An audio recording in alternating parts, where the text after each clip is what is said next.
परवेज़ मुशर्रफ 79 बरस की उम्र में इंतकाल कर गए। परवेज़ मुशर्रफ दुबई के हस्पताल में ज़ेर इलाज थे। अफसोसनाक खबर, परवेज़ मुशर्रफ काफ़ी अरसे से अलील थे। हमारे साथ मौजूद हैं पीटीआई के रहनुमा फवाद चौधरी साहब। फवाद साहब, बहुत शुक्रिया बात करने के लिए। बताइएगा कि परवेज़ मुशर्रफ साहब के आप बहुत अरसा साथ भी रहे, कैसी उनकी शख्सियत थी और क्या कहते हैं इस हवाले से? जी बिल्कुल, परवेज़ मुशर्रफ साहब के साथ मेरा बहुत ही करीबी ताल्लुक था और आखिर वक्त तक रहा। वो एक बहुत प्राउड पाकिस्तानी थे, वो एक बहुत प्राउड सोल्जर थे और उन्हें अपने ख़ानदान की स्ट्रगल पे बहुत फख्र था। वो एक कॉमन मिडिल क्लास घराने से ताल्लुक़ रखते थे, जिनके ख़ानदान ने दिल्ली से हिजरत की। 1947 में पाकिस्तान आए और फौज ने उन्हें मेरिट के ऊपर वो आर्मी चीफ के ओहदे तक पहुंचे। और ये बात हमेशा उनको पाकिस्तान के इंस्टीट्यूशंस पर फख्र रहा, किस तरह से मेरिट के ऊपर काम आदमी की आ सकता है। फिर जिस किस्म की उन्होंने पाकिस्तान के इक़्तिदार संभालने के बाद जो इख्तियार, जो ताकत मुशर्रफ साहब को मिली, वो तो उनके आगे और पीछे वाले हुक्मरान सोच भी नहीं सकते। आपको याद होगा, टाइम मैगजीन में दुनिया के लीडर्स में परवेज़ मुशर्रफ का शुमार। मुशर्रफ साहब ने पावर देखी, वो तो किसी और ने नहीं देखा था। और फिर उनका दौर पाकिस्तान का सबसे डेमोक्रेटिक दौर था। पाकिस्तान में आज की तरह जिस तरह से जमहूरी आज़ादियों को पाकिस्तान में रोंदा जाता है, सियासी मुखालिफिन के खिलाफ जो कार्रवाइयाँ की जा रही हैं, परवेज़ मुशर्रफ के दौर में ऐसा नहीं हुआ। पाकिस्तान के आइन के इंसानी हकूक़ के चैप्टर के ऊपर अगर अमल हो रहा था तो मुशर्रफ साहब के दौर में हो रहा था। और उसके बाद मैं समझता हूँ जो मीडिया हम देख रहे हैं, इसके पीछे कोई स्ट्रगल नहीं है। ये तो सिर्फ मुशर्रफ साहब का विजन था और उनकी एक सोच थी कि डाइवर्सिटी ऑफ ओपिनियन होनी चाहिए, और उन्होंने पाकिस्तान में ये मीडिया जो है आज़ाद किया। फिर हायर एजुकेशन कमीशन, बड़े डैम्स, ये तमाम चीज़ें जो मॉडर्न पाकिस्तान है, ये मुशर्रफ साहब की विजन और दौर का नतीजा था। और पाकिस्तान विल मिस हिम। उनके दोस्त बहुत छोटे निकले जिन्होंने आखिर में उनको साथ नहीं दिया और उनको मुश्किलात का सामना करना पड़ा। वो एक बहुत बड़े स्टेट्समैन थे पाकिस्तान में और साउथ एशिया में एक बड़ा जो है वो। फवाद साहब, आपको याद होगा 2004 में आइन में 17वीं तरमीम के जरिए मज़ीद 5 साल के लिए वो बावर्दी सदर है। उस टेन्योर को आप कैसे देखते हैं?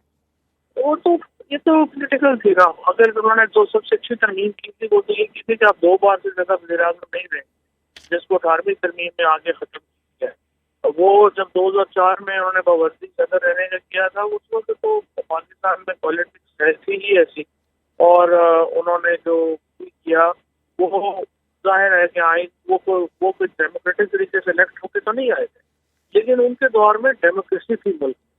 और जो उसके बाद हुआ है और जो आजकल हो रहा है, जो आइन के नाम के ऊपर जो खिलवाड़ हो रहा है, कम से कम मुशर्रफ साहब के दौर में ऐसा। अच्छा फवाद साहब, ये फरमाइएगा कि बहसीयत एक आर्मी चीफ और स्पेशली जब भारत के मीडिया से जब बात करते हैं, एक दबंग शख्सियत उनकी सामने है, इस हवाले से आप क्या कहेंगे? वो बिल्कुल वो बड़े ज़बरदस्त ऑरेटर थे और वो एक कमांडो थे, और हमेशा उन्होंने जो है वो अपनी उनका भी दिल में और दिमाग में बहुत फर्क नहीं था, और जो बात उनके दिल में होती थी वो करने के आदी थे। और इसीलिए परवेज़ मुशर्रफ ने हमको इतनी इज्जत मिली पूरी दुनिया में, और उन्होंने पहचान लिया था कि पाकिस्तान में जरदारी और नवाज शरीफ के होते पाकिस्तान में ना सियासत आगे जा सकती है, ना मुल्क आगे जा सकता है। बदकिस्मती से उस बाद में अमेरिका और इनकी वजह से सऊदी अरेबिया ने जो रोल अदा किया, इनको एनआरओ दिलवाने में, इस वजह से इनको एनआरओ देना पड़ा। अदरवाइज ये दोनों पाकिस्तान की सियासत से अगर खत्म हो जाते हैं नून लीग, तो पाकिस्तान आज बेहतर सिचुएशन। फवाद साहब, उनकी ज़िंदगी पर अगर नज़र डालें तो बेशक उन्होंने पाकिस्तान के लिए दहशतगर्दी के खात्मे के लिए भी काफ़ी काम किया, काफ़ी दिलेराना मूव्स रहे हैं उनके। कारगिल की जंग की भी अगर हम बात करें तो वो उस वक्त की सूरत हाल में बहुत से ये कारगिल की जंग पे जो लोग एतराज़ करते हैं, इनको कभी आपने नहीं सुना होगा कि ये सियाचिन के ऊपर हिंदुस्तान की मजम्मत करें कि वो क्यों आके बैठ गया सियाचिन पे, और कारगिल के ऊपर हमें बड़ी तकलीफ हो जाती है कि कारगिल के ऊपर हम क्यों चले गए। ये तो एक हमारे पोलिटिकल फेलियर्स हैं और छोटे लोग हैं जो इस वक्त पाकिस्तान के ऊपर हुकूमत कर रहे हैं, और ये पाकिस्तान हमेशा इन लोगों के साथ जो है वो एक सबसर्विएंट ही रहेगा, एक गुलाम ज़हनियत के तौर के ऊपर ही हम रहेंगे। अदरवाइज अगर सियाचिन सही है तो फिर कारगिल भी सही है, और کشمیر یہ کوئی انٹرنیشنل بارڈر نہیں ہے، کشمیر پاکستان کا حصہ ہے، اور بالکل ہم نے وہ کارگل کا انویژن ہو یا چیزیں ہوں، بالکل ہمارا فیصلہ درست تھا، اس کو سیاسی طور پہ ہینڈل نہیں کر سکتے۔ اچھا فواز صاحب، یہ بتائیے گا کہ جو انٹرنیشنل کمیونٹی ہے اس میں بہت ہی کم لیڈرز ایسے آئے ہیں جو کہ بہت فیمس ہوئے، ان میں سے مشرف صاحب کا بھی ایک نام تھا، اس حوالے سے ان کی شخصیت کے بارے میں آپ کیا کہیں گے؟ انٹرنیشنلی کلیم تو پاکستان میں صرف جو لیڈر آئے ہیں وہ اب عمران خان ہیں، مشرف صاحب ہیں، اور اس سے پہلے بے نظیر بھٹو تھی۔ 80s کے بعد تو کوئی پاکستان کا ایسا لیڈر نہیں آیا جس کو انٹرنیشنلی وہ رسپیکٹ ملی ہو جو مشرف صاحب کو ملی ہے اور اب جیسے عمران خان کو ملتی ہے۔ تو یہ تو نہ ان کا تو سکہ تھا اس وقت، جس کا میں نے ابھی آپ کو عرض کیا کے جو 5 most powerful leaders of the world تھے اس میں مشرف شامل ہیں۔ فواز صاحب، کشمیر کاز کو بھی ریوائیو کرنے کی کوشش کی، انہوں نے کشمیر کے لیے بھی کافی کام کیا، اس حوالے سے کیا کہیں گے؟ انہوں نے جیسے میں بتا رہا تھا کہ وہ دہلی سے مائگریٹ کیے تھے، جی جی تو اس طرح سے ان کو بہت ایک طرف انہوں نے 2 جنگیں لڑی ہندوستان کے خلاف، اور آپ کو معلوم ہے کہ 65 کی وار میں ان کے جو پی ایم اے سے جو ہی وہ نکلے وہ 65 کی وار میں چلے گئے، اور ان کے دوست جو تھے ان کے اوپر حملہ ہوا ہندوستان کی طرف سے، اور اس حملے میں ان کے دوست بلال شہید ہوئے، اور پھر انہوں نے اپنے بیٹے کا نام اپنے دوست کے نام کے اوپر بلال رکھا۔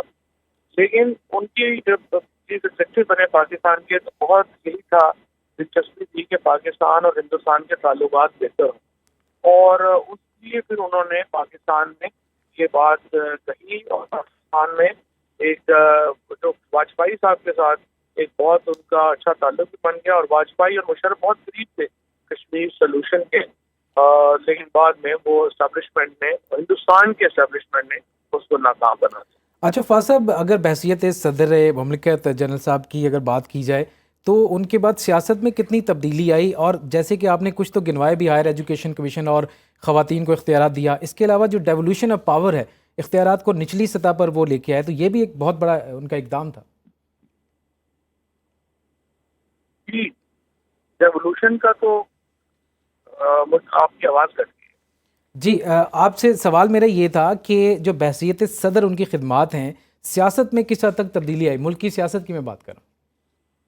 یہ وہ جو سیاست میں تبدیلی اصل میں تو انہوں نے تو بڑی زبردست جو لوکل گورنمنٹ کا سسٹم دیا تھا، تو ایک بہت ہی زبردست سسٹم ہے، اور اب بھی پاکستان میں گورننس کے ایشوز اگر ہم نے ریزالو کرنے ہیں تو ہمیں اسی سسٹم میں ہی واپس جانا پڑے گا۔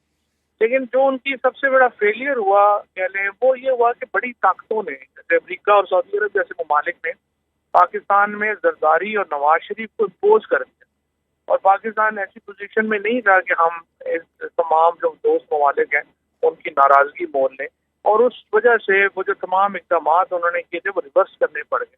ادروائز تو ان کی جو سوچ تھی پاکستان کے بارے میں وہ بالکل درست تھی، اور یہی سوچ ہے زرداری اور نواز شریف کو جب تک ہم شریفوں کو اور زرداری کو جب تک پاکستان کی سیاست سے باہر آپ نہیں کریں گے، پاکستان کی ترقی کا کوئی چانس ہی نہیں۔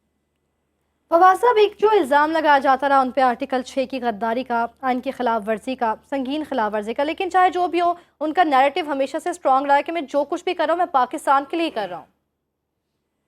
دیکھیے بات یہ آرٹیکل 6 میں ابھی جو کچھ ہو رہا ہے، یہ جو تماشا لگا ہوا ہے، جو الیکشن نہیں ہو رہے، جو لوگوں کے اوپر جعلی شرابوں کے کیس بنا کے ان کو پکڑا جا رہا ہے، جو کیا جا رہا ہے، یہ آرٹیکل 6 کے کیسز نہیں ہے، یہ تو ایک سیاسی باتیں ہیں۔ مشرف صاحب کے اوپر بہت ہی باعث چیز لگائے گئے، انہیں کرمنل پروسیکیوشن کا سامنا کرنا پڑا، ان کے دوست بہت کمزور نکلے جنہوں نے ان کا ساتھ نہیں دیا، جو فوج میں ان کے دوست تھے وہ نہیں ساتھ کھڑے ہوئے، جس کی وجہ سے انہیں جیسے جو گھٹیا لوگ ہیں ان لوگوں کی جو ایک سیاسی دشمنی تھی وہ سہنی پڑی۔ ادروائز جو پرویز مشرف صاحب کا دور تو ایک بہت بڑا آئین کے مطابق تھا، اگر کوئی آئینی دور پاکستان میں گزرا ہے تو ان کا دور گزرا ہے، یہ جو موجودہ دور ہے یہ ڈکٹیٹرشپ ہے۔ بے شک ایک جہاں دیدہ شخصیت اب ہم میں نہیں رہی ہے۔ فواز صاحب بہت شکریہ، آپ اپنے تاثرات سے ہمیں آگاہ کر رہے تھے۔